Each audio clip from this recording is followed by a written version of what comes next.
আমার বয়স যখন 14 বছর তখনই জীবনের প্রথম একটা মেয়েকে দেখার পর থেকে বিয়ে করার শখ জাগে। একই গ্রামের একই স্কুলের 2 বছরের জুনিয়র একটা মেয়ে। মেয়েটাকে দেখে আমার অসম্ভব ভালো লেগে যায়। গায়ের রং ফর্সা, কোকড়া চুল, খাড়া নাক, গোলাপি ঠোঁট, শুধুমাত্র সামনের একটি দাঁত উঁচু। তবে মেয়েটাকে আমার কাছে অসাধারণ লাগে, কেন জানি অদ্ভুত রকমের সুন্দর লাগে। আমার সেই পছন্দের কথা আমার প্রিয় বন্ধু মেহেদিকে ছাড়া আর কাউকে জানালাম না। তারপর মেহেদির কথা মতো একটা চিরকুট লিখে মেয়েটার ইসলাম শিক্ষা বইয়ের ভিতর রেখে দিয়ে আসলাম। সেটা আমার জীবনের প্রথম লেখা চিঠি ছিল। চিঠিতে লেখা ছিল, আমি একটা পাপ করে ফেলেছি, তোমাকে ভালোবেসে ফেলেছি, এই পাপ কাটাতে হলে তোমাকে বিয়ে করতে হবে। মেয়েটি চিঠিটা পেয়েছিল 3 দিন পর, কারণ সে ওই 3 দিন ইসলাম শিক্ষা বই খুলেই দেখেনি। এদিকে 3 দিন হয়ে গেল, 3 দিনেও কোনো উত্তর না আসাতে আমি আর আমার বন্ধু মেহেদি অস্থির হয়ে বসে আছি। সে যাই হোক, যেদিন সে চিঠিটি হাতে পেয়েছিল সেদিন সে চোখ লাল করে স্কুলে আসলো। সম্ভবত এটাই তার জীবনের প্রথম চিঠি ছিল, তাই চিঠিটা পাওয়ার পর রাত জেগে কান্না করার কারণে তার চোখ দুটো লাল হয়ে গিয়েছিল। সেদিন ওর সাথে আমার সামনাসামনি দেখা হয় টিফিন পিরিয়ডে। সে তার এক বান্ধবীকে দিয়ে খবর পাঠিয়ে দেয় যে স্কুলের পিছনে সে আমার সাথে দেখা করতে চায়। আমিও রাজি হয়ে যাই।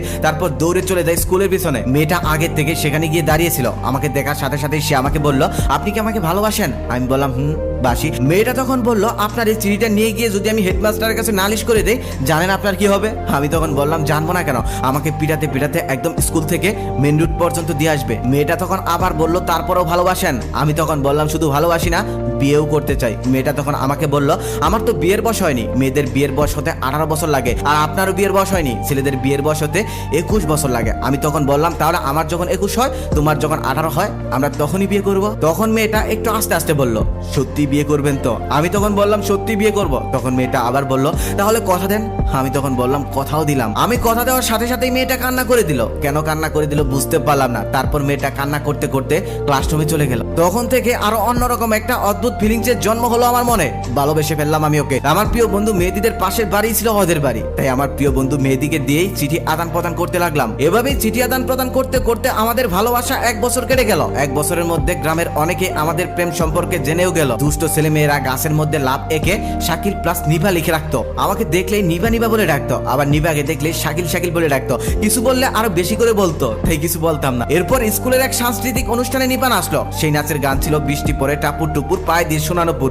সেদিন নাচটা দেখার পর আমার মনে হয়েছিল সত্যি সত্যি নিপাকে আমি একজোড়া সোনার নুপুর কিনে দেবো, আর সেগুলো পরেই সে নাচবে। তখন থেকে আমি আব্বার পকেট থেকে টাকা চুরি করতে লাগলাম নিপার জন্য সোনার নুপুর কিনে দেবো বলে। সময় যেতে লাগলো, টাকার পরিমাণও বাড়তে লাগলো, তবে সোনার নুপুর কিনে দেওয়ার মতো টাকা এখনো জোগাড় হলো না। এদিকে নিপা আমার জন্য একটি সবুজ রুমালে ফুলের আলপনা এঁকে লিখে ফেললো, ভুলো না আমায়। তারপর সেই রুমালটা আর একটা ইটকাট ওর থেকে পেয়ে আমার সেদিন কিশোর বয়সে অবুঝ মনে চোখে জল এসেছিল। কিন্তু আমাদের এই অশ্রু জলের মধুর ভালোবাসা দীর্ঘস্থায়ী হলো না। নিপার জন্য সোনার নুপুর কিনে দেওয়ার আগে আমাকে মানচিত্রের অপর পাশে অন্য একটি শহরে নিয়ে গেল আমার বাবা। সেখানে গিয়ে নতুন একটি স্কুলে ভর্তি করিয়ে দিল। শহরের নতুন সেই স্কুলে নতুন নতুন বন্ধু বান্ধবী পেয়ে ভুলে গেলাম নিপাকে, ভুলে গেলাম আমার সেই গ্রামের স্কুলের সমস্ত বন্ধু বান্ধবকে। কারণ তখন মোবাইলের ব্যবহার তেমন একটা না থাকায় আর কখনোই কারোর সাথে যোগাযোগ হয়ে ওঠেনি আমার, আর কখনোই যোগাযোগ হলো না নিপার সাথে। এভাবে দেখতে দেখতে দীর্ঘ 9 বছর কেটে গেল। এখন আমি অনেকটা বড় হয়ে গেছি। একদিন মা আমাকে সঙ্গে করে একটি জুয়েলারিতে নিয়ে যায়। সেখানে যাওয়ার পর একজোড়া নুপুর দেখে আমার মনে পড়ে যায় সেই নিপার কথা। মনে পড়ে যায় আমি নিপাকে এমন একজোড়া নুপুর কিনে দিতে চেয়েছিলাম। এত বছরের মধ্যে মা যদিও সেই গ্রামে কয়েকবার গিয়েছে, তবে আমাকে নেওয়া হয়নি। মাকে নিপার কথা জিজ্ঞেস করেছি, তবে মা চিনতেই পারেনি। অনেক ঝামেলা করে খোঁজ নিয়ে জানতে পারি যে এতদিনে নিপার বিয়ে হয়ে গেছে। বিয়ে হয়ে গেছে আরো 5 বছর আগে।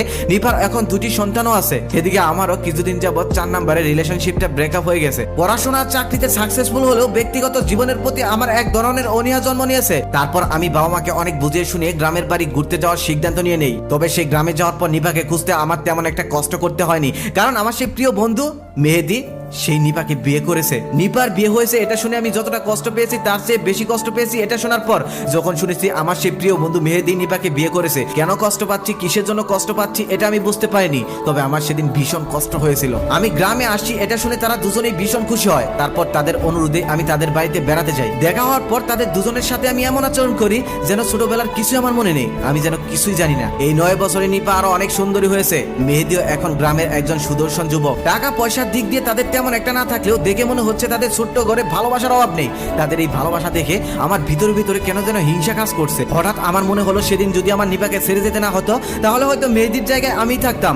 আমারও হয়তো এমন সুন্দর একটা সংসার থাকতো, যেই সংসারে আমি আর নিপা সুখে শান্তিতে বসবাস করতাম। আমি তাদের দুটো ছোট্ট ছোট্ট ছেলে মেয়েদের দিকে অবাক দৃষ্টিতে তাকিয়েছিলাম। গ্রামের এত সুন্দর বাড়িতে উঠোনে তাদের 2টি বাচ্চা কি সুন্দর খেলাধুলা করছিল। নিপা আমাকে দেখার পর প্রথম কিছুক্ষণ অবাক দৃষ্টিতে তাকিয়ে থাকলেও পরে অবশ্য স্বাভাবিক ব্যবহারই করেছে। রাতে খাওয়া দাওয়া শেষ শেষ করার পরে গ্রাম ছেড়ে আমি শহরের উদ্দেশ্যে রওনা দেই। ওরা অবশ্য আমাকে থাকার জন্য অনেক বায়না ধরেছিল, তবে আমি থাকিনি। কেমন যেন ভিতরে একটা চাপা কষ্ট আমাকে ওখানে থাকতে দেয়নি। সেদিন হারিকেন হাতে মেহেদি ও নিপা আমাকে গঞ্জের অনেকটা পথ এগিয়ে দেয়। সেদিন আমার ভীষণ কষ্ট হচ্ছিল, কারণ আমি আমার প্রথম ভালোবাসাকে ধরে রাখতে পারিনি। সেই অনুশোচনা আমাকে সেদিন সারাটা পথ যন্ত্রণা দেয়। সব থেকে বেশি কষ্ট পেয়েছিলাম নিপার পায়ে একজোড়া নুপুর দেখেছিলাম।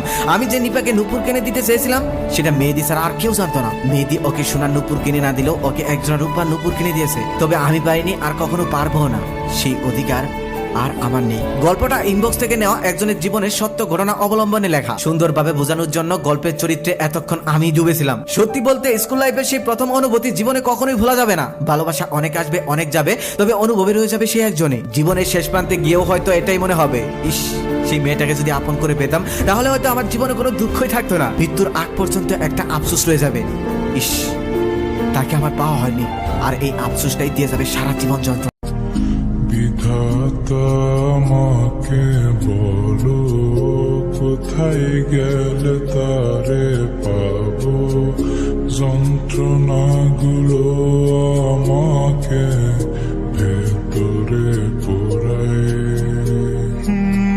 ভাবতে ভাবতে তারে আমি চোখ বুঝিয়া জড়াই ধরি, চোখ মিলিয়া দেখি আমি শেষ বুকে নাই। বিধাতা আমাকে বলো কোথায় গেলে তারে পাবো, যন্ত্রণাগুলো আমাকে ভেতরে পোড়ায়। ভাবতে ভাবতে তারে আমি চোখ বুঝিয়া জড়াই ধরি, চোখ মিলিয়া দেখি আমি শেষ বুকে নাই। বিধাতা আমাকে বলো কোথায় গেলে তারে পাবো, যন্ত্রণাগুলো আমাকে ভেতরে পোড়ায়। ভাবতে ভাবতে তারে আমি চোখ বুঝিয়া জড়াই ধরি, চোখ মিলিয়া দেখি